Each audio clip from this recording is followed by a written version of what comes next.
मैले चाहिँ अनबक्सिङ गर्दैछु होइन। यो के अरे कोरियन ब्युटी प्रडक्ट्स अर्डर गरेको। अब यसो छालाको पनि केयर गर्नु पऱ्यो। सबै कुरा त भइ नै रहेछ। बिस्तारै अब आफ्नो केयर गर्नु पऱ्यो भन्ने लाग्यो म होइन। दम लगाइरहेको छु, खुल्दैन यो कति टेप लगाएको हुन् है। तर जे होस् अनि ज्यान तेन गरेर खोलेँ मैले। जेन तेन त होइन, जस्ट खोलेँ, अलिक दुःखको साथै खोलेँ मैले। अनि चाहिँ लीला ब्युटी भन्नेको चाहिँ प्रडक्ट थियो होइन। म खबर हेर्न त्यहाँ छ्या। अनि त्यसपछि लाएर मैले चाहिँ अनि अब यो सनब्लक थियो यो चाहिँ होइन।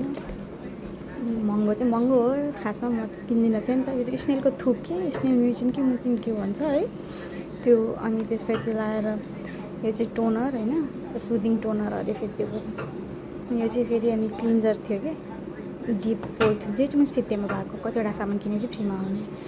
यो चाहिँ सिरम थियो होइन, पिचको सिरम। अब अरू पुरै नाम भन्न आउँदैन।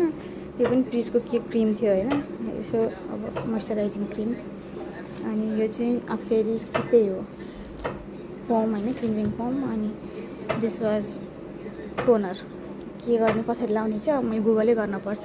सिरम पनि दिएछ नि यिनीहरूले मलाई होइन, किन दिएको हुन्छ थाहा छैन, जस मक्ख चाहिँ छु म। अनि त्यो सित्तैमा आएको खै के हुन् होइन, त्यो हेर्नै पर्छ। मैले पनि मजाले हेरिसकेँ होइन है। सबै सामान चाहिँ यसरी थियो होइन। अनि त्यो सित्तैको सामान दिएर चाहिँ म धेरै मक्ख थिएँ कि।